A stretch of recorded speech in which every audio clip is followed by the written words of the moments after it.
Umholi we-DA uJohn Steenhuissen akanavalo futhi unesiqiniseko njengoba ingqungquthela yokuqoka ubuholi ku-DA isisemome. uSteenhuissen uthi yena akafani nezimbangi zakhe, unalo ulwazi kanye nombono wokuthatha iqembu alibeke esicongweni. Siyaphela ke isikhathi sakhe sehhovisi kanti usesiphakamisile isandla ukuze aqokwe ihlandla lesibili.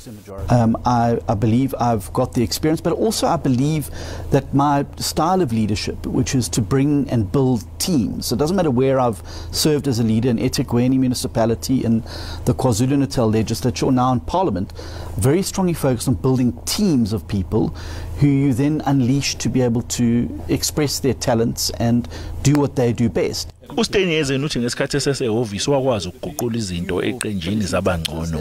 Uthi ke angene ezicathulweni zabo balishiya lesesimene esibi kakhulu iqembu. Inherited a party in a very bad way. There's very few parties in the world that survive a leader walking off the job and trashing the party on the way out.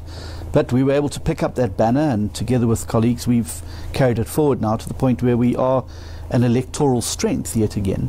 Manje ke njengoba amaqembu esebenzisana ngokuhlanganyela nje, iDA ithi ayimisele enhlobo ukusebenzisana neEFF.